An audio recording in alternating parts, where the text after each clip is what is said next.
Start करें।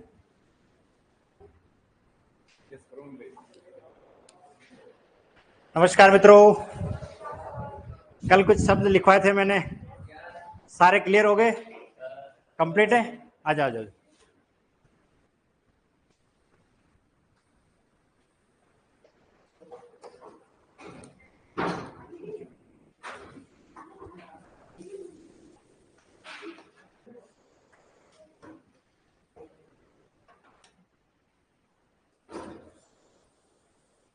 देखिए, कल जो हमने बात कही थी उन शब्दों को वापस लेके आ रहा हूं, उस पर बात रह गई हमारी, फिर हम आज से अपन स्टार्ट कर लेंगे।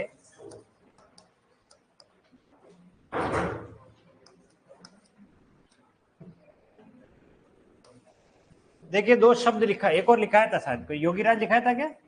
Yes, okay, Yogiraj. ये मैंने शब्द लिखवाए थे आपको, पक्षीराज, स्वामी भक्त, योगीराज। ये अशुद्ध है, ठीक है? हाँ, अशुद्ध है। इनको हम पढ़ेंगे व्यंजन संधि में, इसको मैं डिटेल से आपको समझाऊंगा, ठीक है? देखिए, इसके अंदर अशुद्धि का कारण क्या है उसको समझते हैं। देखिए, एक शब्द होता है, आपने जब सिंगल ऐसे इसको पढ़ा होगा कभी, पक्षी, तब मात्रा इसकी बड़ी आती है। इसकी गहराई को समझना, गलती कहाँ हुई है। पक्षी जब भी लिखा जाता है मात्रा सदैव बड़ी होती है। उसी प्रकार जब स्वामी शब्द लिखा जाता है तब मात्रा हमेशा कैसी लिखी जाती है? बड़ी लिखी जाती है।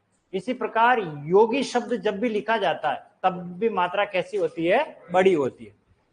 जानकारी के अभाव में गलती कहां होती है? जब इन शब्दों के साथ हम कोई नया शब्द जोड़ते हैं तो डायरेक्ट पीछे जोड़ देते हैं। जैसे पक्षी के साथ हमने जोड़ दिया राज, तो हमने ऐसे जोड़ दिया और ये बन गया पक्षीराज। इसी प्रकार स्वामी के साथ हमने क्या जोड़ दिया? भक्त जोड़ दिया, तो ये स्वामी भक्त बन गया। इसी प्रकार योगी के साथ हमने क्या जोड़ दिया? योगीराज, तो योगीराज बन गया।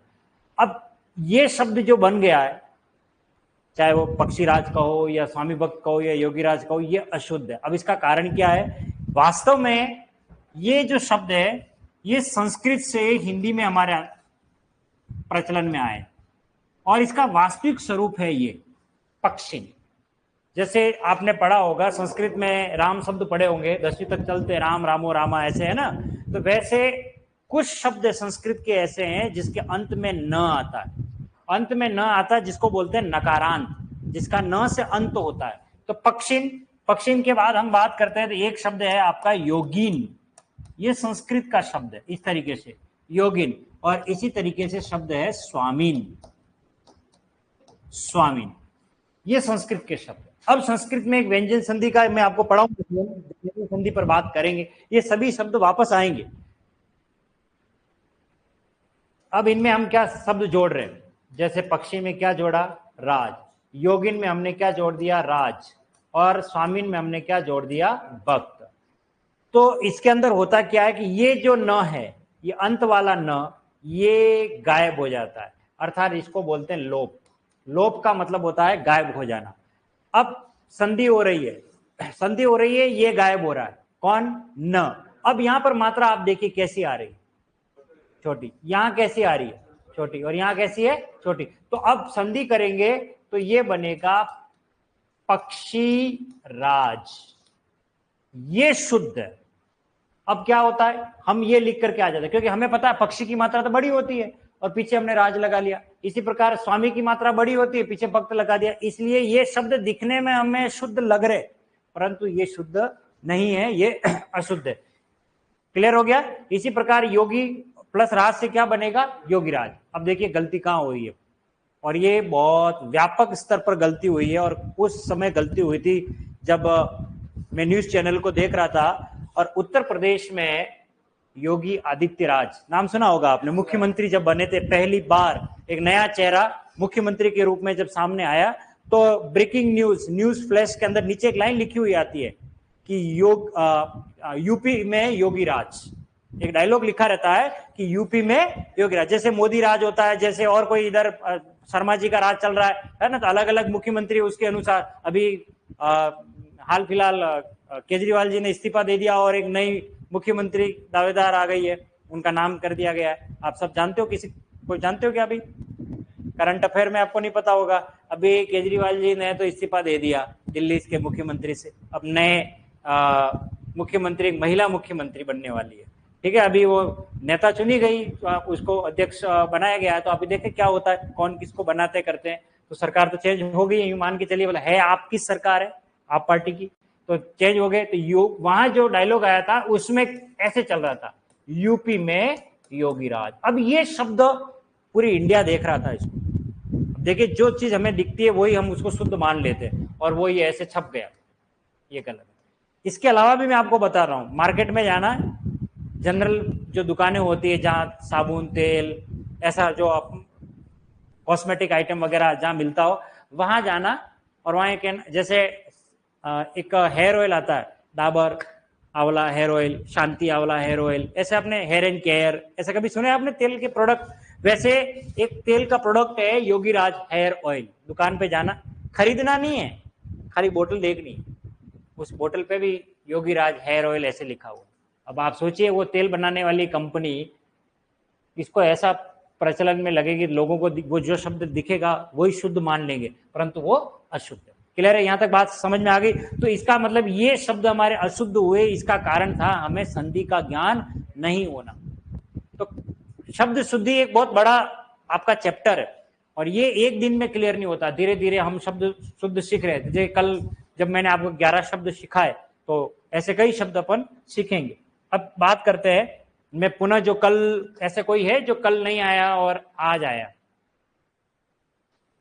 चलिए, वो सारे के सारे शब्द वापस रिवाइज कर लेते हैं, फिर हम आगे से पढ़ेंगे। अब क्लियर करते हैं। एक शब्द आपको मैंने लिखाया था, उज्ज्वल। ये भी संधि का कमाल है, और ये संधि में मैं पढ़ाऊंगा, हालांकि सब संधि में आएंगे। उद प्लस ज्वल से बनता है, ठीक है। ये नियम अलग है जो मैं आपको पढ़ाऊंगा। उद प्लस ज्वल से क्या बनता है? उज्ज्वल, ठीक है। एक शब्द और क्या लिखाया था मैंने, आप बोलते जाइए एक बार, मैं सबकी मात्रा वापस क्लियर करवा दूं ताकि जो कोई नया आया तो। हाँ, स्वामी भक्त अभी आपको सिखा ही लिया है। तो स्वामी में मात्रा कैसी आ जाएगी? स्वामी में बड़ी आती है, लेकिन स्वामी भक्त में कैसी आएगी? छोटी। पक्षी राज में कैसी आएगी? छोटी आएगी। लेकिन जब पक्षी सिंगल लिखते हैं तो कैसी आती है? बड़ी, ठीक है। और क्या शब्द लिखा है? योगीराज। चलिए, ये योगीराज, ये 11 के 11 शब्द सबको याद हो जाने चाहिए। और एक शब्द पढ़ाया मैंने, ज्योत्सना। दोनों के त और स दोनों कैसे आते हैं? आधे। और नेक्स्ट क्या लिखा है? अभयारण्य। ये भी संधि में मैं पढ़ाऊंगा आपको, ये दीर्घ संधि का कमाल है इसमें। अभयारण्य। नेक्स्ट, अतिथि। जिसकी आने की कोई तिथि न हो उसको हम क्या कहते हैं? अतिथि। ये वन वर्ड में आएगा, एक वाक्यांश में। पुनर्निर्माण, ये पुनः, फिर ये न, फिर यहाँ आएगा, फिर ये यहाँ पर, और इस तरीके से पुनः प्लस निर्माण से क्या बनता है? पुनर्निर्माण। नेक्स्ट, दवाइयां। शाबाश। दवाई कैसे आएगी? छोटी, क्योंकि बहुवचन में मात्रा कैसी हो जाएगी? छोटी। तो इसी तरह से बधाइयां, मिठाइयां, कुछ शब्द पढ़ाए थे। अगला एक और शब्द क्या पढ़े? मिष्टान्न। मिष्टान्न ऐसे आएगा, मिष्ट प्लस अन्न से बनता है मिष्टान्न। मीठा है जो अनाज, तो ये संस्कृत का शब्द है इसलिए ऐसा ही लिखा जाएगा। लेकिन इसका प्रचलित रूप आपको पता है, ज्यादातर लोग ऐसे लिखते हैं, मिष्ठान, ठीक है। ज्यादा सही ये है, ये प्रचलित रूप है, तद्भव रूप है, ये तत्सम रूप है। तत्सम रूप हमेशा सही होता है, तद्भव सही नहीं माना जाता। और कोई शब्द बता? मुहूर्त। ये मुंह और हो की मात्रा बड़ी, और मुहूर्त। और कोई शब्द था क्या? क्लियर है? ये हो गए थे शब्द। इसके अंदर देखिए, संधि से संबंधित शब्द कौन सा? देखिए, ये संधि से संबंधित है, मिष्ट प्लस अन्न संधि से बनता। इसी तरीके से देखिए, ये संधि से संबंधित शब्द है।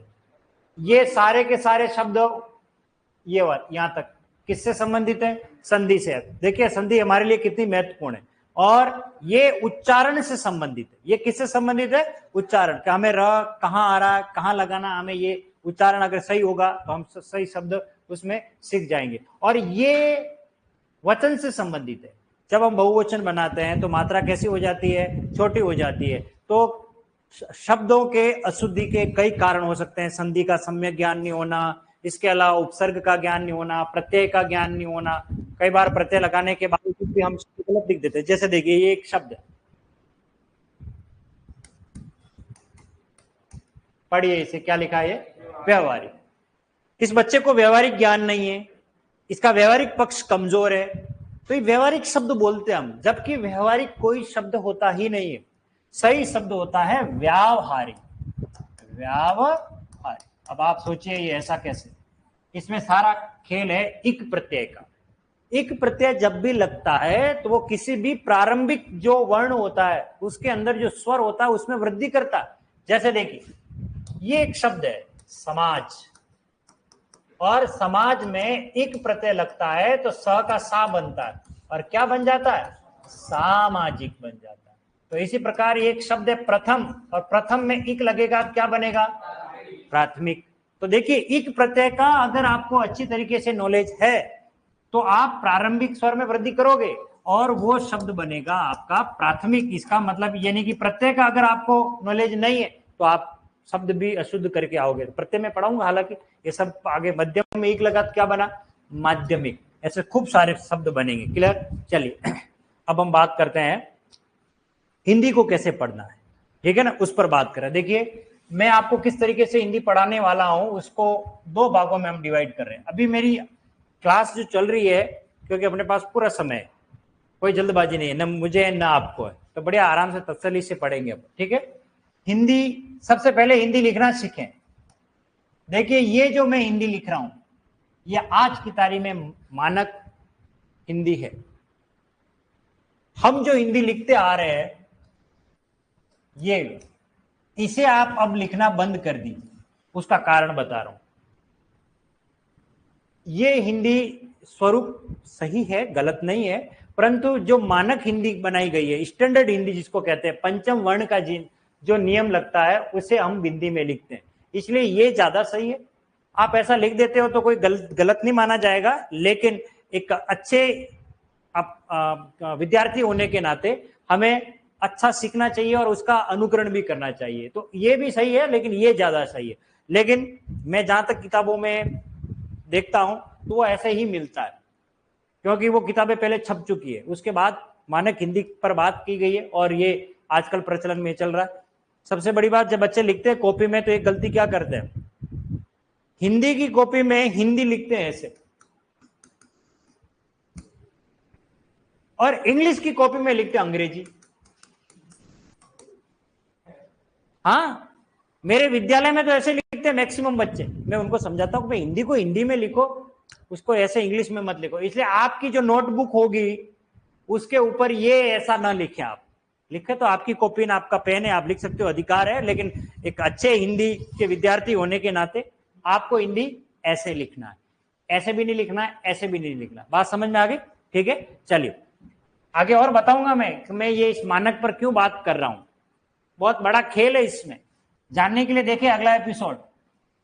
हाँ बिल्कुल बताऊंगा उसके अंदर ऐसी क्या बात। चलिए अब इसके अंदर खास बातें क्या वो बता रहा हूं कि आपको पढ़ना कैसे है। हिंदी को दो भागों में डिवाइड कर रहे हैं हम। एक है समझ विकसित करने वाला भाग और एक है याद करने वाला भाग। कुछ चीजें ऐसी होती है जो हम बैठे बैठे याद कर सकते हैं और याद करनी ही पड़ती है। कुछ ऐसी होती है जो समझने वाली होती है और हमें समझनी ही पड़ती है। तो समझने वाली अगर हम बात करें तो इसके अंदर आपको कौन कौन सी चीजें हैं जो सबसे ज्यादा समझनी। तो देखिए पूरा जो वर्ण विचार है, वर्ण विचार से अभिप्राय यह है कि हमारी जो वर्ण व्यवस्था है, अल्फाबेट, क्योंकि हिंदी का प्राण बिंदु यूं कह सकते हो आप। पूरी हिंदी को पढ़ने के लिए सबसे पहले जो आधारभूत हमें बातें सीखनी है वो है हमें वर्ण विचार। कौन कंठ से है, कौन मुर्दा है, कौन तालु है, कैसे कैसे किन किन वर्णों को हम जानते हैं, उनका नाम क्या है, वो सब चीजें आगे हमें पढ़ाऊंगा। इसके लिए समझ बहुत ज्यादा जरूरी है, हालांकि उसमें भी समझ है लेकिन ये मेरा रोल है। इसके बाद सबसे महत्वपूर्ण जो टॉपिक है वो है संधि। संधि के बाद समास, उपसर्ग, क्रम तो कोई भी ले लो, समास, समास के बाद उपसर्ग और उपसर्ग के बाद प्रत्यय और प्रत्यय के बाद शब्द शुद्धि और वाक्य शुद्धि। मैं एग्रीकल्चर सुपरवाइजर के सिलेबस को ध्यान में रखते हुए बात कर रहा हूं, बाकी की बात नहीं कर रहा हूं। ये सभी बातें हैं शिक्षक केंद्रित, यानी कि यहां शिक्षक केंद्र में रहेगा। बच्चे सुनते हैं, पढ़ते हैं, देखते हैं, यानी मेरा रोल इसमें ये रहता है, मुझे ये समझाना, ठीक है। यानी मेरा कार्य है 75% का। पूरे पाठ्यक्रम की बात कर रहा हूं। याद करने वाला भाग आपका कितना है? 25%। इसके अंदर आपको क्या क्या पढ़ना पड़ेगा उस पर बात करते हैं, पढ़नी पड़ेगी बातें। सबसे पहला बिंदु आता है आपका पर्यायवाची। अभी मैं किसी से सवाल करता हूं, चलिए आप बताइए मुझे, यमुना का पर्यायवाची क्या है? वही मेरे लाइव जो जुड़े हुए हैं, और रविंद्र सैनी जी बोल रहे हैं आतिशी, बिल्कुल सही कहा, बिल्कुल सही जवाब है आतिशी, बहुत बढ़िया। ओके, सुनीता कुमारी मीना जी राम राम कर रहे हैं, बिल्कुल सबको राम राम है। बहुत सारे के राम राम गुड इवनिंग के मैं कमेंट कम ही पढ़ता हूँ वैसे, लेकिन अभी मैंने नजर डाल दी है, कमेंट पढ़ पा रहा हूँ। चलिए कोई बताएं आप मुझे, ठीक है। अभी मैं आपको, किसी को पता नहीं यमुना का पर्यायवाची? ओके, अब थोड़ी देर के लिए मैं क्या, हमारा माइंड इधर इस कमेंट की तरफ जाएगा, इसलिए मैं थोड़ा कमेंट को बाद में पढ़ता हूं, पहले थोड़ा कंटेंट पढ़ा लेता हूं, ठीक है। चलिए, अभी आपको यमुना के पर्यायवाची याद नहीं है, अब जब जाओगे ना, अभी यमुना के पर्यायवाची आपके जबान पर होंगे। रात की 12 बजे भी कोई ये पूछे यमुना का पर्यायवाची क्या है, आप तुरंत बता दोगे, फिर कहोगे लाइट बंद कर सोने दे अब। ऐसा नहीं किताब लो कॉपी लो, ये पढ़ाई नहीं है। पढ़ाई तो ऐसी होनी चाहिए कि किसी भी समय कोई भी कुछ पूछ ले और तुरंत आपके पास उत्तर हो, हाजिर जवाब जिसको कहते हैं, प्रति उत्पन्न मति जिसको कहते हैं, वैसी पढ़ाई अगर आप कर लोगे तो आपका सिलेक्शन फिर कौन होने से बचा सकता है? बिल्कुल आपका सिलेक्शन निश्चित है। ओके, पर्यायवाची इसको अपन पढ़ेंगे, ये याद करने वाले, अभी बताऊंगा, मुझे याद दिलाना, ठीक है। पर्यायवाची के बाद हम बात करते हैं विलोम शब्द। विलोम शब्द, विपरीत अर्थ प्रकट करने वाले शब्दों को हम क्या कहते हैं? विलोम शब्द कहते हैं, ठीक है। इसके अलावा शब्द युग्म, शब्द युग्म ये क्या है? शब्दों का जोड़ा, जैसे पति पत्नी का जोड़ा होता है, जूतों का जोड़ा होता है, हंसों का जोड़ा होता है, ठीक है ना, वैसे ही शब्दों का जोड़ा होता है जो शकल और सूरत से एक जैसे लगते हैं, सुनने में एक जैसे लगते हैं, दिखने में भी करीब करीब एक जैसे दिखते हैं, परंतु अर्थ उनका भिन्न होता है, उन्हें हम क्या कहते हैं? शब्द युग्म कहते हैं। ये बात किस किस को समझ में आई पहले बताओ? शब्द युग्म सबको समझ में आ गई? आपने बचपन में कभी पढ़ा होगा ये ऐसा, अनल, अनिल, कूल, कूल, निर्माण, निर्वाण, पढ़े ऐसे कुछ शब्द? देखो शकल थोपड़े से एक जैसे लग रहे नहीं लग रहे हैं? बिल्कुल कोई अंतर है क्या इसमें? खाली थोड़ा बहुत मात्रा का अंतर है, बाकी कूल कूल एक जैसा ही बोल रहे हो। अनल अनिल, अनल अनिल, निर्माण निर्वाण, ये देखिए जरा, ये जरा, दोनों में कोई अंतर है क्या? कोई अंतर नहीं है, पर अब अंतर है, अब अंतर है। अब भी अंतर नहीं लग रहा होगा, क्या होता क्या ये क्या है? कोई जानता आप में से, इसमें से? जरा क्या होता है? ये क्या होता है? जानते हो इसका अर्थ? अब देखिए, जीवन में शुद्ध पढ़ना कितना जरूरी है वो बता रहा हूं मैं। देखिए, ये है जरा और ये है जरा। क ख ग ज फ गले के इस भाग से बोले जाते हैं। कौन कौन सी ध्वनियां, मैं सब पढ़ाऊंगा आपको। क ख ग ज फ, ये ऐसी ध्वनियां हैं विदेशों से हमारे हिंदी में आई है। अरबी फारसी बोलते हैं इनको, इन ध्वनियों को, जो गले की गहराई वाले भाग से बोली जाती है, कंठ के निचले वाले हिस्से से, ठीक है ना। ये इसका उच्चारण है ज, सिर्फ उच्चारण क्या है इसका? ज, और इसका उच्चारण है ज, ज ज, ये उच्चारण। अब देखिए, ये है जरा और ये है जरा, जरा जरा, जरा जरा। अब देखिए, बहुत सौ को कोई जरा जरा का कोई मतलब ही नहीं है। ये जरा का मतलब होता है बुढ़ापा। क्या अर्थ होता है? बुढ़ापा। और इस जरा का मीनिंग होता है थोड़ा, ठीक है। लेकिन हमारे जीवन में कभी हम जरा नहीं बोलते, हम सिर्फ जरा ही बोलते हैं। अब कोई ये कहे कि जरा सी दिल में दे जगह, तो बुढ़ापे में क्या खाक जगह दे है? बताओ आप, ठीक है ना। सर की चुनरिया जरा जरा, थोड़ा, ठीक है ना। तो जरा सी दिल में दे जगह, यानी जरा का मतलब होता है थोड़ा। देखिए ये आपको सुनना नहीं मिला और मैं बता रहा हूं, RHTDM एक मूवी आई थी, रहना है तेरे दिल में, आर माधवन दिया मिर्जा। कभी नाम सुना इस मूवी का? नहीं सुना हो तो यूट्यूब पे सर्च करना, ठीक है ना। उसमें दिया मिर्जा एक गाना गाती है और उसमें वो यहीं से स्टार्ट करती है, जरा जरा महकता है बहकता, ऐसी लाइनें आती है। अगर वो ये कहती जरा जरा बुढ़ापा बुढ़ापा, तब अर्थ का अनर्थ हो जाएगा ना। इसलिए इसको शुद्ध बोलना हमें सीखना चाहिए। जैसे देखिए, ये है राज और ये है राज, दोनों में अंतर है। इस राज का मीनिंग है शासन। अभी मोदी जी का राज है, शासन है। और इस राज का मतलब होता है रहस्य। राज का मतलब क्या होता है? रहस्य होता है। अब कोई ये कह दे कि मैं एक राज की बात जानता हूं, इसका मतलब मैं शासन की बात जानता हूं। और मुझे ये कहना चाहिए मैं एक राज की बात जानता हूं, ये लड़की फतेह सागर पे क्या कर रही थी, है ना। तो इसका मतलब ये राज 1, राज 2, राज 3 मूवी आई थी ना ऐसे। तो राज का मतलब होता है रहस्य। अब उच्चारण ही हम गलत करते हैं, हम तो सब में राज ही बोल रहे, नहीं करना चाहिए। उच्चारण देख करके, शब्द का अर्थ समझ करके करना चाहिए। एक ही शब्द को लेकर के अर्थ का अनर्थ हो सकता है, ठीक है ना। तो राज का मतलब क्या होता है? ये शासन है जिसमें बिंदी नहीं लगी। इस बिंदी को क्या कहते हैं? इस बिंदी को कहते हैं नुक्ता। 26 जनवरी 15 अगस्त को नुक्ती बढ़ती है, बस वो एक गिर के यहां आ गई, आप ये समझ जाओ, ठीक है ना। तो राज का मतलब होता है शासन, और राज का मतलब शासन, और राज का मतलब होता है रहस्य। इन सभी शब्दों को हम क्या कहते हैं? शब्द युग्म, शब्दों का जोड़ा। इसका अनल, ठीक है ना। अगर घर में नल नहीं होंगे तो आग कैसे बुझाएंगे? ये नल होने जरूरी है। तो अनल का मतलब क्या होता है? आग। अनिल, जहां कुछ भी नहीं है वहां हवा तो होगी जो होगी, यूं मान के ले लो, ठीक है ना। अनिल, अनिल यानी क्या होता है? हवा। अनल का मतलब क्या होता है? आग। कुल, कुल का मतलब दो होते हैं। देखिए, कुल का मतलब होता है योग। मेरे पास कुल 50 रुपए, कुल टोटल। और कुल का एक और अर्थ होता है वंश।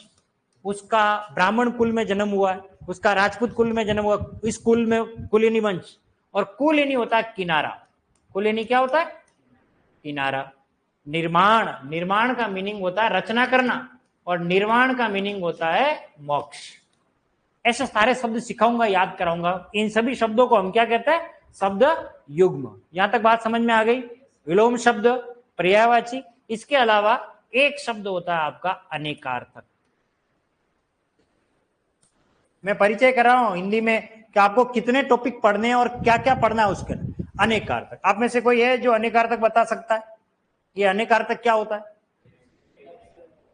शाबाश, यह है अनेक, और एक है आपका अर्थ। जब किसी शब्द के अनेक अर्थ हो, एक ही शब्द के अनेक अर्थ हो, उसे हमने नाम दे दिया अनेकार्थक। अनेकार्थक, अनेकार्थक। अब जैसे देखिए क्या लिखा है, ये कर। अब इसके कितने सारे अर्थ हैं, संदर्भ के अनुसार हमें अर्थ ग्रहण करना पड़ेगा। देखिए, कर का अर्थ है करना। इसका मीनिंग है, इंग्लिश में बोलते हैं डू। तो ऐसा कर 2 कप चाय बना दे। कर का मीनिंग क्या हुआ? कार्य को करना। तो ऐसा कर 2 कप चाय बना, एक तू पी एक मैं पी लूंगा, ठीक है। कर यानी करना होता है। कर का अर्थ होता है किरण। कर का मतलब क्या होता है? किरण। जैसे देखिए, दिन में जो किरणें फैलाता है उसे क्या कहते हैं? दिनकर। जो दिन में किरणें फैलाता है, और किरणें फैलाने वाला कौन है? सारा मसला अर्थ का है। अगर आप शब्दों को अर्थ के साथ जोड़ोगे तो आपकी हिंदी बहुत बढ़िया हो जाएगी। और दिन में किरणें कौन फैलाता है? इसलिए दिनकर किसका पर्यायवाची? सूर्य का। हमें पर्यायवाची याद करने की जरूरत ही नहीं, हमें तो यही डायरेक्ट समझ में आ रहा है। क्लियर? कर यानी किरण, कर यानी करना। एक कर का मीनिंग होता है लगान, जिसे आप कहते हो टैक्स। टैक्स कभी सुना आपने? जैसे ये एक शब्द होता है आयकर। इनकम टैक्स सुना? इनकम पर लगने वाला टैक्स। आय पर लगने वाला कर यानी लगान। तो कर का मतलब यहां पर क्या है? लगान, लगान को कहते हैं, ये ध्यान रखना। एक कर का अर्थ होता है सूंड। हाथी की जो सूंड होती है उसे भी हम क्या बोलते हैं? कर बोलते हैं। हाथी की सूंड को क्या कहते हैं? कर कहते हैं। और एक कर का अर्थ होता है हाथ। कर का मीनिंग क्या होता है? हाथ। अब आप सोचिए, एक ही कर के इतने सारे अर्थ निकल रहे हैं, इसलिए एक शब्द के जब अनेक अर्थ निकलते हो, ऐसे शब्दों को किस श्रेणी में रखा गया है? अनेकार्थक की श्रेणी। हाथ। अब आप कहोगे सर कर कैसे, हाथ कैसे? हम तो हाथ ही बोलते हैं। कभी कर बोला आपने? नहीं बोला। लेकिन जब कभी आपने ये सुना होगा कि मंच पर नेताजी आ जाते हैं या कोई बड़े आदमी आते हैं, तो हम क्या कहते हैं? जैसे ही नेताजी मंच पर आए, करतल ध्वनि के साथ, कर ये तल, करतल ध्वनि के साथ स्वागत करिए, करतल। तो कर का मतलब होता है हाथ। एक श्लोक है, कभी आपने अपने माता पिता या दादा दादी को देखा होगा बचपन में, इस तरीके से जब सुबह उठते हैं तो ऐसे हाथ करते हैं, फिर ऐसे देखते हैं, फिर ऐसे यूं करके यूं करते हैं। ये कभी किसने घटनाक्रम देखा? जिनके अच्छे संस्कार रहे होंगे उन्होंने तो देखा ही होगा, माता पिता सिखाते हैं। अब इसका मतलब क्या वो बता रहा हूं। श्लोक है कि कराग्र वसति लक्ष्मी कर मूले स्वरसते कर मध्य तू गोविंद प्रभाते कर दर्शनम। कि कराग्र वसते लक्ष्मी, कर है ये हाथ के आगे के भाग में लक्ष्मी का वास होता है। कर मध्य तू गोविंद, और यहां कर के हाथ में भगवान कृष्ण का वास होता है। ये सब बातें बताई रही है। इसलिए प्रभाते कर दर्शनम, सुबह अपने हाथ के दर्शन करने से हमें ईश्वर की प्राप्ति होती है, हमारा दिन अच्छा निकलेगा। हमारे पूर्वजों ने हमको ऐसा कहा है। तो कर का मतलब क्या होता है? हाथ होता है। अब कब हमें कर का मीनिंग हाथ ग्रहण करता है, ये हमें कौन बताएगा? संदर्भ बताएगा। ठीक है, जैसे देखिए अभी एक शब्द आ गया,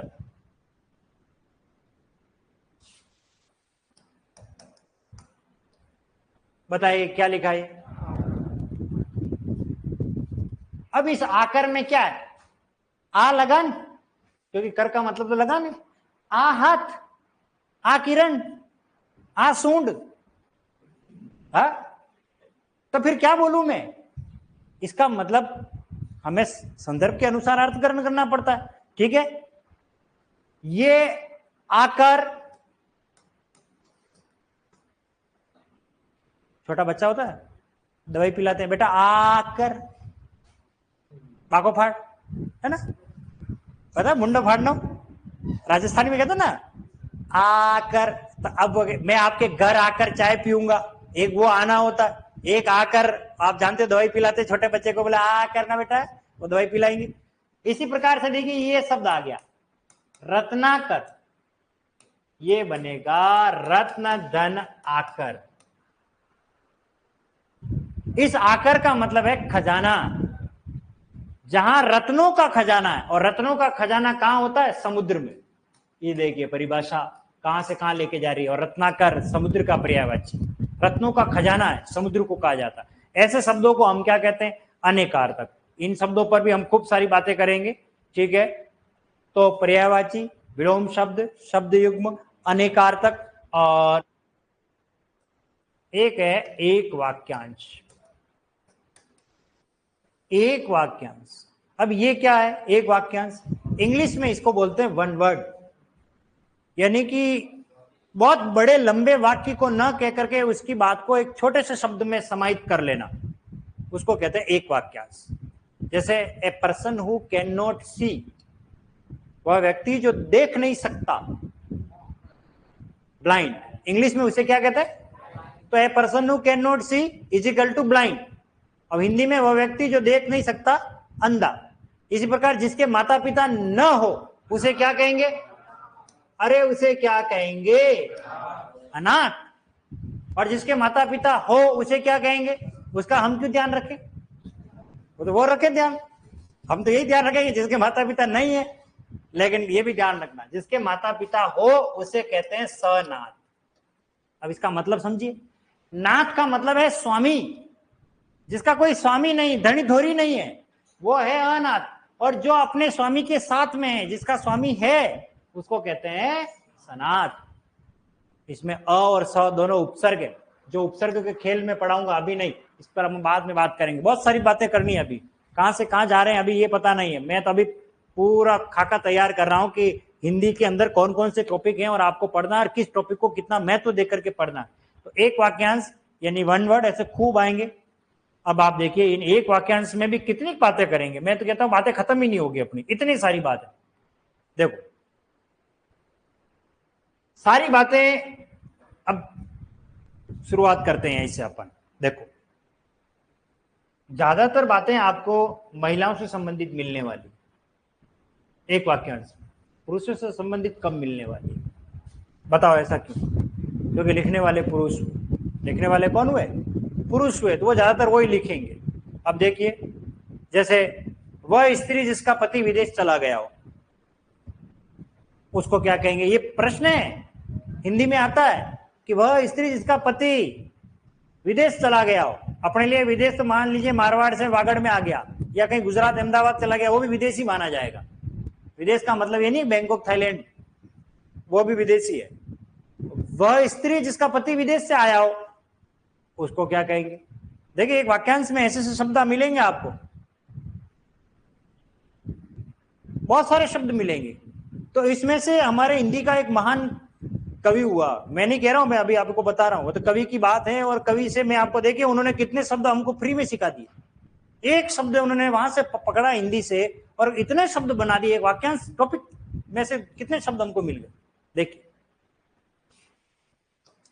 ये एक शब्द है अभिसार, और ये एक शब्द है अभिसार। बताइए इन दोनों शब्दों में क्या अंतर है? पहले तो ये बताओ, मात्रा का ही अंतर है।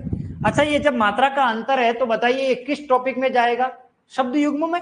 सकल सूरत से एक जैसा लग रहा है, लेकिन इसका प्रयोग अगर कहीं गलत कर लिया तो आप देखिए कितना अर्थ का अनर्थ हो जाएगा। यह है अभिसार। अभिसार का मतलब होता है प्रेमी से छिपकर मिलना। छिपकर, हाँ चिपक कर नहीं, प्रेमी से छिपकर मिलना, ये अभिसार है। अभी देखो नया शब्द सीख रहे हैं आप, है ना? अब इसका व्यवहारिक जीवन में प्रयोग भी करोगे आप। किसी को देख करके देखिए अभिसार हो रहा है ना? वो अलग है, ठीक है। प्रेमी से छिपकर मिलना अभिसार कहलाता है। ये हिंदी में शब्द है, इसका मीनिंग है छिपकर मिलना, और वो भी किससे? प्रेमी से। हम लाख छुपाएं प्यार मगर दुनिया को पता चल जाएगा, लेकिन चुप चुप के मिलने से मिलने का मजा तो आएगा, ऐसा कहते हैं। हर गाना आएगा ना। तो अभिसार का मतलब है होता है प्रेमी से छिपकर मिलना। अब प्रेमी से छिपकर मिल रहे हैं, बापू ने देख लिया, पप्पा ने देख लिया, तो सीधा आक्रमण।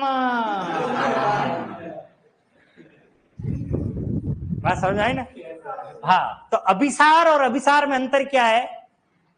अभिसार का मतलब होता है प्रेमी से छिपकर मिलना, और प्रेमी से छिपकर मिलेंगे, देख लिया तो परिवार के अगर खिलाफ हैं तो क्या होने वाला? आक्रमण होने वाला। बात समझ में आ गई?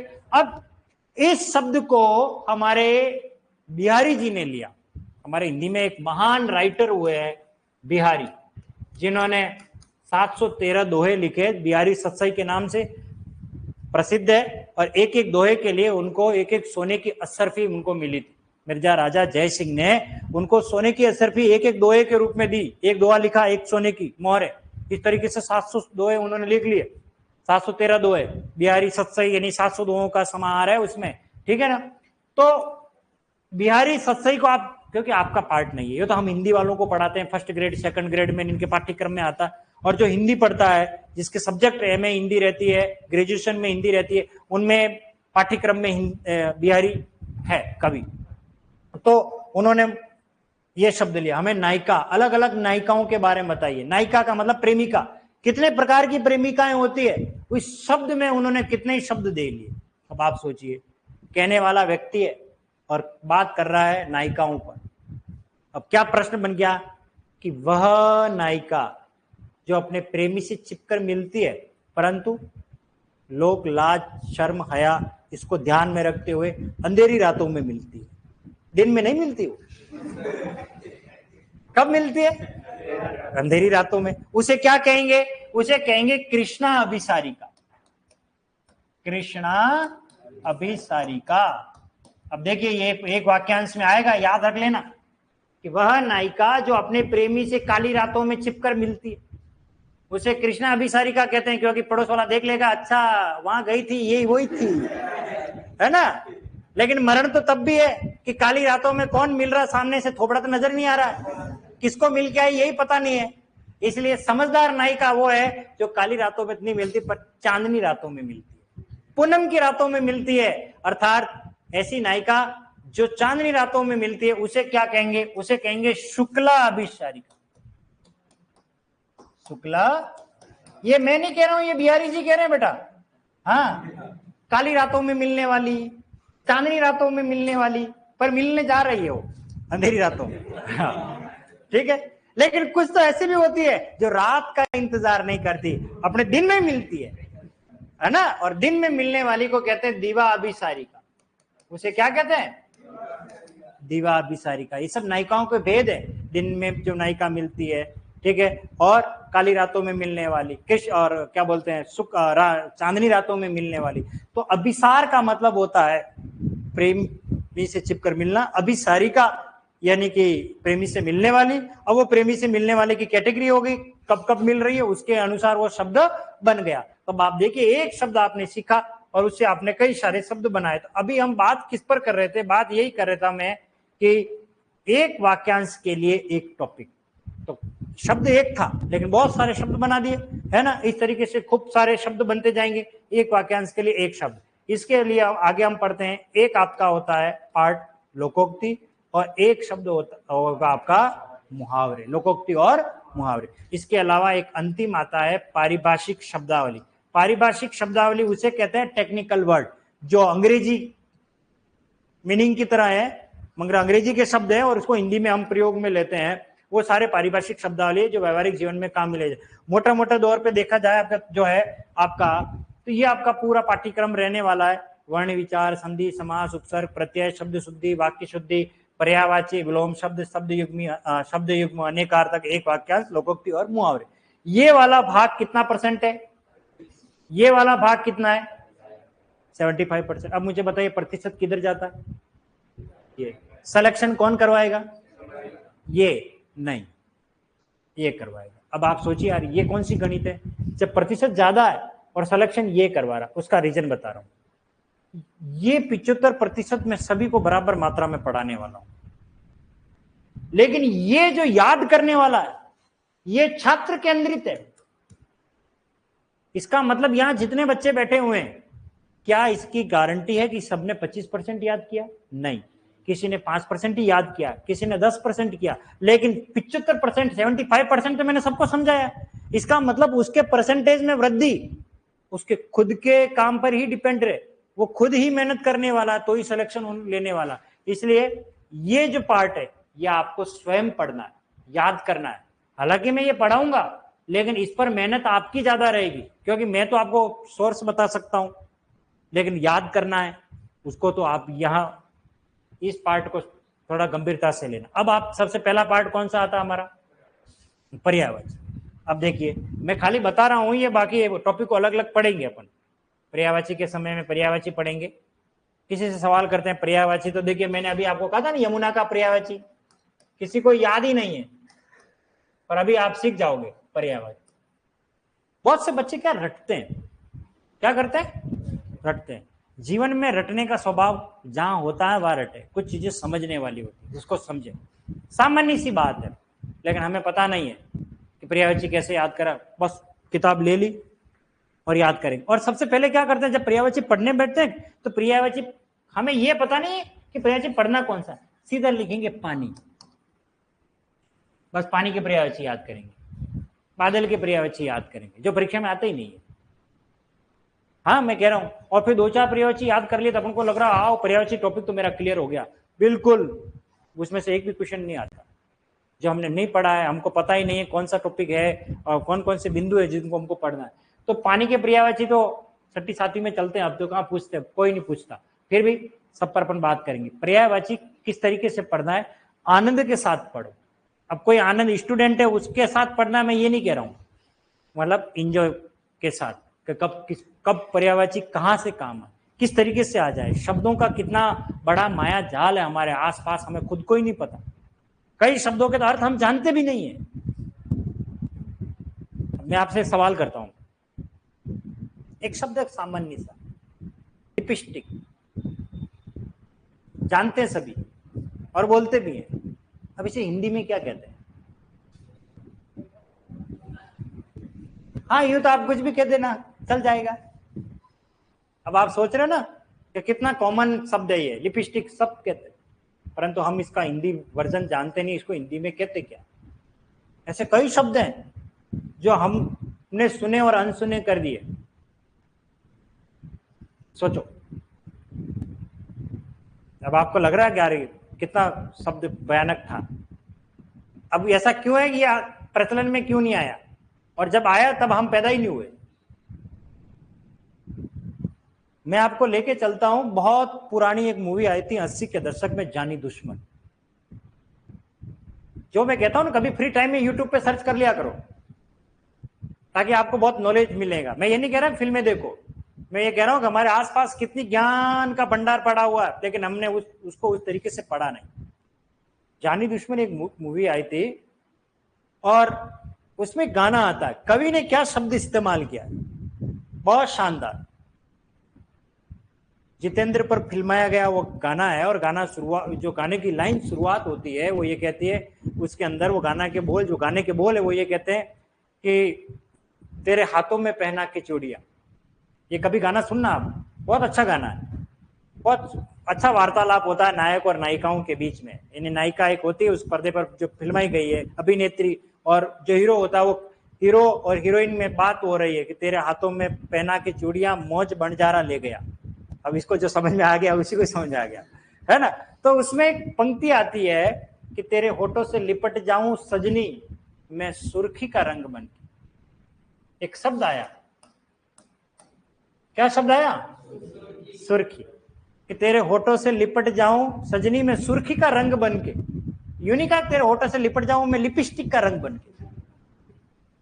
आप समझे क्या भाषा में चमत्कार है, मर्यादा है। एक कोई ये नहीं कहा कि क्या कहा जा रहा, किसी ने सोचा भी नहीं। लेकिन लिपस्टिक को क्या कहते हैं? सुर्ख। सुर्ख यानी लाल। कभी सुना आपने स्टूडेंट ऑफ द ईयर, सुर्ख वाला रोज वाला एक गाना आया था। सुर्ख यानी लाल होता है, मैं समास में पढ़ाऊंगा मैं आपको, ठीक है ना। सुर्ख यानी लाल होता है, सुर्खी। तो लिपस्टिक लाल ही हुआ करती थी, लेकिन धीरे धीरे समय का बदलाव ऐसा हुआ कि नीली, पीली, हरी, काली, कौन कौन सी आने लग गई, है ना। तो सुर्खी का रंग बन, तो लिपस्टिक को क्या कहते हैं? सुर्खी कहा जाता है। ये शब्द हमने कहाँ सुना, हमको खुद कोई पता नहीं है, लेकिन क्या करें, आजकल तो गाने ही ऐसे बन रहे हैं जिनका कोई अर्थ नहीं निकलता। हाँ, इतने अमर्यादित गाने लिखे गए हैं, बोल रहे हैं, हमको खुद कोई नहीं पता हम क्या बोल रहे हैं। गोली मार भेजे में, हाँ, बच्चा क्या सीखेगा इससे बताओ? 4 बोतल वोट का काम मेरा रोज का। जैसे कहीं बहुत बढ़िया ओलंपिक में वर्ल्ड कप जीत कर, वो ट्रॉफी लेकर के, मेडल लेकर के आया, वैसे है। गानों में मर्यादा नहीं है, अमर्यादित गाने होंगे, सीधे मतलब कुछ भी कहते, कुंडी न खटकाओ राजा सीधे अंदर आओ, है। परिवार वालों के साथ तो गाने गा ही नहीं सकते।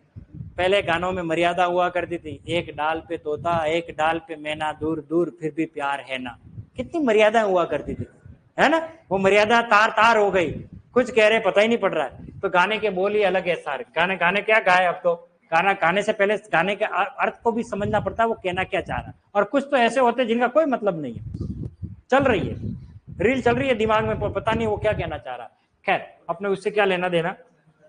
हाँ, तो हम बात कर रहे थे, पर्यायवाची कोश पर बात कर रहे थे, तो बात पर्यायवाची पर आई। अब एक सामान्य सा शब्द है, ठीक है, मैं आपको एक शब्द सिखा रहा हूं, देखो क्या लिखा है, विश्व।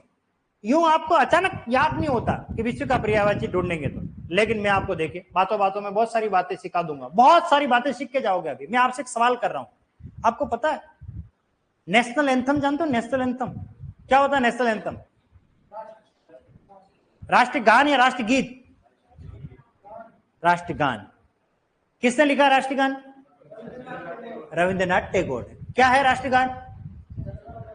जन गण मन, है ना, यही है ना, शाबाश। जब भी 15 अगस्त और 26 जनवरी आती है, तब एक गाना अगर नहीं बजे तो देशभक्ति भावना की हम कदर नहीं करते, अपमान होता है। और आपने सबने सुना होगा 15 अगस्त और 26 जनवरी पर एक गाना आता है, ए मेरे वतन के लोगों तुम खूब लगा लो, ऐसा कुछ सुना आपने? ये गाना अमूमन हर 26 जनवरी 15 अगस्त जब भी कोई राष्ट्रीय पर्व होता है बजता है, और लता मंगेशकर ने इसको गाया है, सब जानते हैं। लेकिन आप में से कोई जानता है इस गाने को लिखा किसने? इतनी बढ़िया सुंदर जिसकी लिरिक है, जिसने इसको लिखा है, ऐसा कौन व्यक्ति है, महान व्यक्ति जिसने इस गाने को लिखा? हमने, यानी देशभक्ति का ये नेशनल एंथम कहें तो कोई अतिशयोक्ति नहीं है। और इस गाने को लिखने वाले कवि हुए हमारे हिंदी के महान, उनका नाम था कवि प्रदीप। क्या नाम था? यस, उन्होंने ये गाना लिखा है और हमें पता भी नहीं है कि ये गाने लिखने वाला व्यक्ति कौन है। इस व्यक्ति ने बहुत सारी भक्ति फिल्मों के गाने लिखे। आपको पता हो जय संतोषी माँ, एक बहुत पहले फिल्म आई थी, उसमें गाना आता है, मैं तो आरती उतारू संतोषी माँ की, वो अभी इन्होंने लिखा है। यहाँ वहां जहां तहां मत पूछो कहाँ कहाँ है संतोषी माँ। बहुत सारे गाने लिखे। तो कवि प्रदीप ने एक गाना लिखा था, उसमें विश्व का पर्यायवाची है, हमें पता ही नहीं है। और वो गाना क्या था? ये गाना था वो, देख तेरे संसार की हालत क्या हो गई भगवान, कितना बदल गया इंसान। पढ़ा आप लोगों ने? तो विश्व का पर्यायवाची क्या है? संसार। ये गाने में आ गया लेकिन हमने ध्यान नहीं दिया, संसार विश्व को कहा जाता है। फिर समय आता है आर डी बर्मन का। किसका? R D Burman. बहुत शानदार म्यूजिक कंपोजर है ये, राहुल देव बर्मन कहते हैं जिनको, जिन्होंने म्यूजिक में अपना अच्छा नाम कमाया, आर डी बर्मन। ठीक है।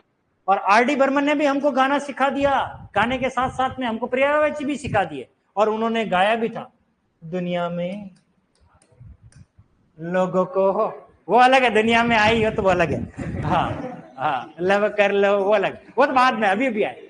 उससे पहले दुनिया में लोगों को, है ना, धोखा कभी हो जाता है, वो दुनिया शब्द है, दुनिया बनाने वाले क्या तेरे मन में समाई। तो दुनिया एक शब्द किसका पर्यायवाची है? विश्व का। फिर समय आता है अमिताभ बच्चन का, लंबू दादा का, और वो भी हमको सिखा के गए, सारा जमाना। सुना आपने? हाँ। और फिर समय आता है हमारे शाहरुख खान जी का, और वो भी हमको सिखा के चले गए बातों बातों में, गानों गानों में, जग सुना सुना लागे, जग सुना सुना लागे। ये किसका पर्यायवाची है? मैं गाने गा रहा हूँ, पर्यायवाची पढ़ा रहा हूँ? बात समझ में आ रही है आपको? ये किसका पर्यायवाची है? विश्व का पर्यायवाची। ऐसे खूब सारे शब्द मिलेंगे आपको। आप जैसे ये मित्र को देखो, आप मित्र को देखोगे तो आपको लगेगा कि कहाँ पर्यायवाची ढूंढने जाएंगे, लेकिन देखिए हमारे आसपास बहुत सारे गाने पड़े हुए हैं और बहुत सारी बातें हैं जिसमें मित्र के पर्यायवाची मिलेंगे। अनिल कपूर पर एक फिल्माया गया गाना है, बप्पी लहरी का म्यूजिक कंपोज किया हुआ। बप्पी लहरी जो सोना पहनते थे गले में, है ना, और उन्होंने गाना गाया था, यार बिना चैन कहाँ रे, है ना। यार किसका पर्यायवाची है? मित्र का। और शब्द आता बहुत पहले, संगम मूवी आई थी, उसमें गाना आता है, दोस्त दोस्त ना रहा, प्यार प्यार ना रहा। दोस्त किसको कहते हैं? मित्र को। अभी हाल फिलहाल एक मूवी आई थी दीपिका पादुकोण की, कॉकटेल, उसमें भी गाना आता है, तुम्ही दिन चढ़े तुम्ही दिन डले, तुम्ही बंधु तुम्ही सखा। एक शब्द आता है बंधु और एक शब्द आता है सखा। 100 रुपए का बैलेंस नका बात करा। सखा, सखा किसको कहते हैं? दोस्त को एक कहते हैं, ठीक है ना। किसको कहते हैं? और अमिताभ बच्चन ने गाना गाया था अभिमान मूवी में, मीत, मीत कहते हैं मित्र को, मीत न मिला मेरे मन का। और लगान मूवी में आमिर खान कहते हैं, सुन मितवा ओ मितवा, ये भी किसको कहते हैं? मित्र को ही कहते हैं। तो सारे किसके पर्यायवाची है? मित्र के पर्यायवाची। बहुत सारे पर्यायवाची मिलेंगे आपको, ठीक है ना। खैर मैं तो बात बता रहा हूँ पर्यायवाची को किस तरीके से पढ़ना है, बहुत आसपास अपना शब्द मिलेंगे, हम उसके अनुसार इनको पढ़ेंगे। चलिए मैं वापस आगे यहाँ पर आ जाता हूँ। बात कर रहे थे हम यहाँ पे कि याद करने वाला पार्ट कितना हमारा 25%, और समझने वाला कितना है 75%। तो यहां आपका रोल ज्यादा है, हालांकि मैं सब पढ़ाऊंगा, पर्यायवाची भी पढ़ाऊंगा। अब आपको करना क्या है, डेली के 5-5 पर्यायवाची पढ़ना आरंभ करें, 5-5 विलोम शब्द पढ़े, 5-5 शब्द युग्म अनेकार्थक शब्द, हमारे पास खूब सारे सोर्सेज है, ठीक है ना। तो इनको अगर हम जितना पढ़ते जाएंगे, याद करते जाएंगे, तो हमारा शब्दकोश बढ़ जाएगा और किसी प्रश्न को हम आसानी से सरल कर पाएंगे। अब बात ये आ रही थी कि मैंने आपको जाते जाते क्या सबसे पहले आते आते एक बात कही थी कि यमुना का पर्यायवाची क्या है। तो मैं बता रहा हूं कि पर्यायवाची सिर्फ पर्यायवाची नहीं, इनके साथ खूब सारे टॉपिक जुड़े हुए हैं, और वो टॉपिक है आपका, देखिए मैं प्रत्येक के टॉपिक से पर्यायवाची क्लियर करवा दूंगा कि कितनी हमें बातें सीखने मिल रही है।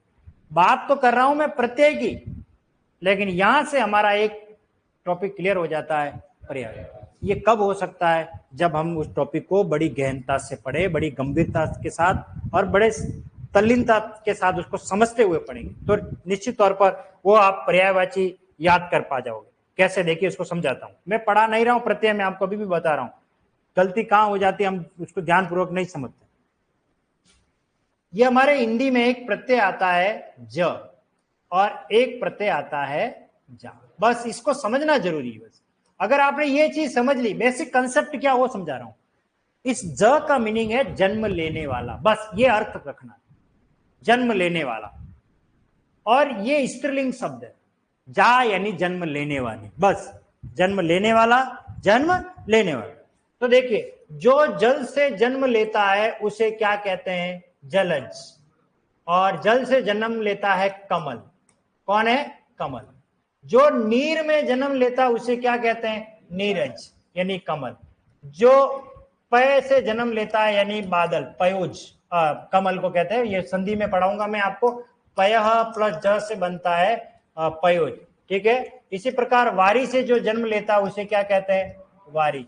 जल, नीर, वारी, तोय, अंबु, सलिल, पन, आप, सब पानी के पर्यायवाची। पानी के पर्यायवाची में जब जब ज प्रत्यय लगता है तब तब कमल के पर्यायवाची बनते हैं, सीधा सा फंडा। आंख बंद करके लिख दो, अब देखिए कैसे। और द का मीनिंग होता है देने वाला, जो जल को देता है। और जल हमें कौन देता है, बादल, बादल से प्राप्त होता है। अब देखिए आपको ये कंसेप्ट क्लियर हो गया। परीक्षा में ये आ गया, मान लीजिए जलज, और एक आ गया जलद, तो ज यानी जन्म लेने वाला, यानी कौन, कमल। और द यानी देने वाला, कौन, बादल। देखिए मैं आपको ये पढ़ा रहा हूं, ऐसा क्या, ऐसा मेरे विद्यालय में भी बच्चों को पढ़ाया मैंने। अब हुआ क्या, गलती क्या कि बच्चे क्या रट रहे ना, मार साहब ने पढ़ाया पहले कमल फिर नीचे बादल, मैंने परीक्षा में उल्टा पूछ दिया, मैंने जलद ऊपर लिख दिया और जलज नीचे लिख दिया। लेकिन रट्टू तोते की तरह रट के गए बच्चे, ठोको कमल बादल, और फिर गलत गलत। फिर मेरे पास कॉपी लेकर आया, सर ये मेरे आपने लिखाया था, देखो कमल बादल। मैंने कहा वेंडा इधर देख। अब समझो इसको, ये पहले आया ये बाद में आया, ये वाली शैली बदलिए, शब्द को पकड़िए, शब्द के लास्ट में क्या आ रहा है, ज, तो कमल है। और यहां ज कहां आ रहा है, यहां आ रहा है, तो यहां ये द है, इसका मतलब यहां क्या आना चाहिए, बादल आना चाहिए। तो अब आप देखिए, अंबु, अंबु का मीनिंग होता है जल, और जल से जन्म लेता है अंबुज यानी कमल, और ये आ गया अंबुद, अंबुद यानी बादल, जल को देने वाला। क्लियर हो गया। चलिए अभी जा का मतलब है जन्म लेने वाली। तो अब देखिए यमुना का पर्यायवाची याद करने के लिए क्या बातें सीखनी जरूरी थी वो बता रहा हूं। आप सबको पता है सूर्य, सूर्य के पर्यायवाची हमें पता होने चाहिए, याद कर, मैं खूब पढ़ाऊंगा आपको, याद कराऊंगा। दिनकर, दिवाकर, भास्कर, प्रभाकर, रवि, आदित्य, मार्तिंड, मिहिर, अंशुमाली, ये सब सूर्य के पर्यायवाची। और आप सबको पता होना चाहिए सूर्य को रवि कहा जाता है, कभी पढ़ा हो आपने। सूर्य को भानु कहा जाता है, और सूर्य को अर्क भी कहा जाता है। अर्क यानी क्या होता है, सूर्य। अब देखिए बेसिक कंसेप्ट क्या है, यमुना सूर्य की पुत्री है। यमुना किसकी पुत्री है, सूर्य की पुत्री है। कुछ भी नहीं करना है, इनके पीछे जा लगा लो।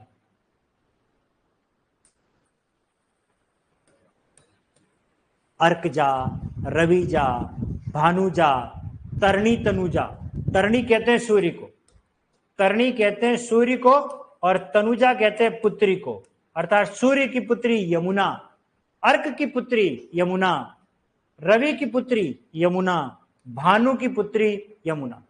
तो यमुना का पर्यायवाची अगर नहीं भी याद है तो परीक्षा में अगर ऐसे शब्द मिल जाए तो सूर्य के पर्यायवाची में जब जब जा लगेगा तब तब किसका पर्यायवाची बनेगा? यमुना का पर्यायवाची। देखो जा का कंसेप्ट समझा रहा हूं मैं आपको। इसी तरीके से देखिए, ये एक शब्द है भूमिजा। क्या लिखा है? अब हमें पता होना चाहिए, भू, भूमि, धरा, वसुंधरा, मही, ये सब पृथ्वी के पर्यायवाची। किसके पर्यायवाची? पृथ्वी।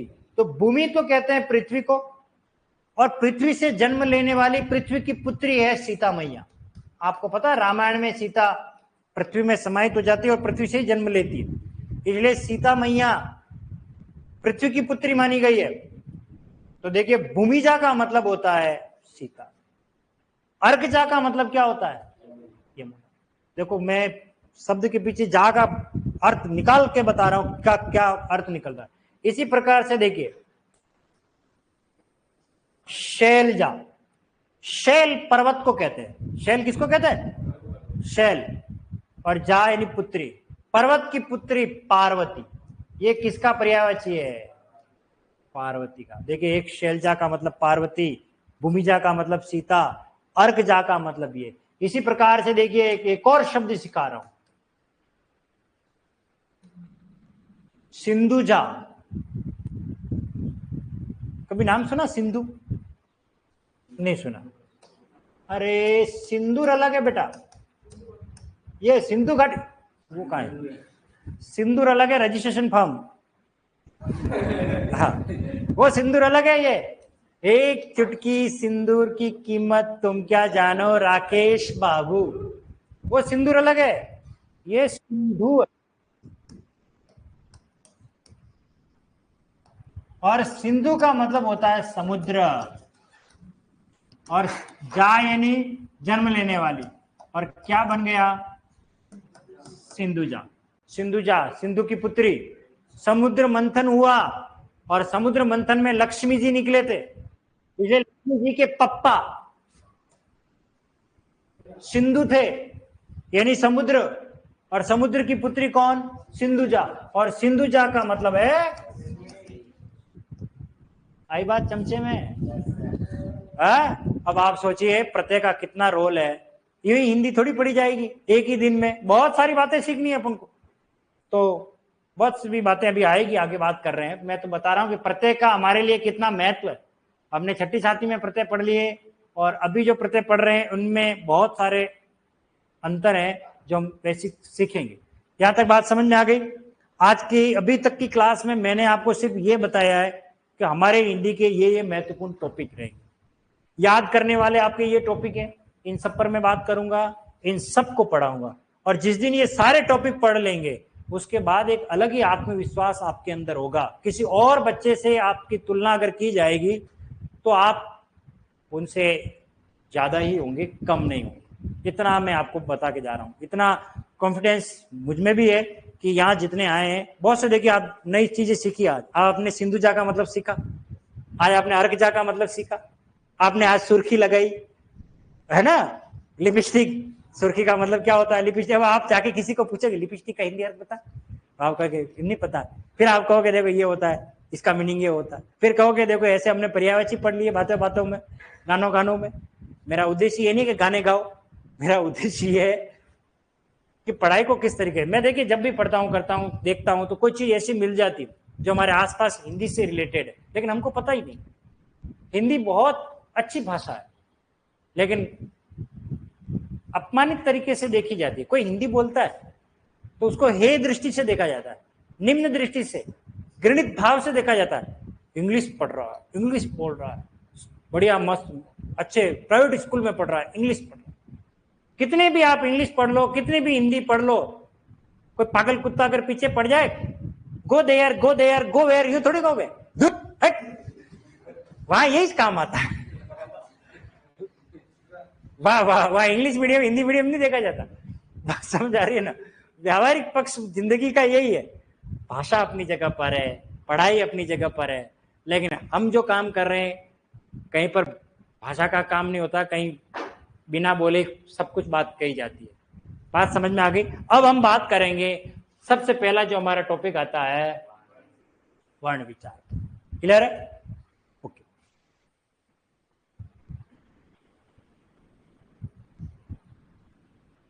कॉपी आप लोगों ने सबने बना ली? ओके, चलिए। लिखाऊंगा कुछ भी नहीं, आज सिर्फ समझाऊंगा। समय हो गया क्या? ओके, तो फिर कल से स्टार्ट कर लेंगे। हाँ, अच्छा एक बात बताइए, अभी तक जितना पढ़ाया ये आपके कुछ लग रहा है आपको कि हिंदी को थोड़ा सही तरीके से बेसिक चीजें से क्लियर कर रहा हूं? मैं चाहता तो मैं डायरेक्ट वर्ण विचार भी पढ़ा सकता था कि यहीं से स्टार्ट कर लूं, लेकिन ये चीजें जो मैंने आपको बताई, इतनी सारी बातें, अब आपको लग गया होगा कि हमारे लिए संधि कितनी महत्व। अभी तो मैंने बात ही नहीं की है संधि पर, तो मैंने बात ही नहीं की है। संधि पढ़ाने से पहले ही संधि की 1 घंटे की क्लास, तो संधि क्या है वही बताऊंगा। संधि है क्या, समास, उपसर्ग, शब्द शुद्धि, वाक्य शुद्धि, ये बहुत बड़े बड़े टॉपिक हैं, याद करने वाले भी हैं और समझने वाले। इनमें से सबसे पहले हम अपनी बात करेंगे किस पर? वर्ण विचार। कल से हम शुरुआत करेंगे, आज तो अब इसको रहने ही देते हैं, ठीक है? ओके। और आप में से किसी को कुछ पूछना है तो आप सवाल करें। मैं एक बार लाइव जो कमेंट हमारे आए हुए हैं इनको भी देख लेता हूँ, किस किस ने क्या क्या सवाल किया है।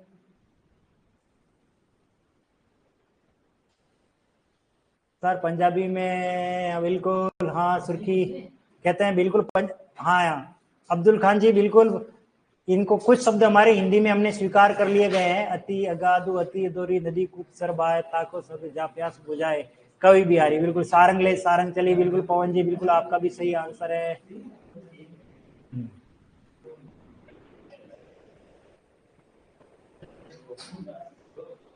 ओ मेरा इंट्रोडक्शन धीरे धीरे पता पड़ जाएगा।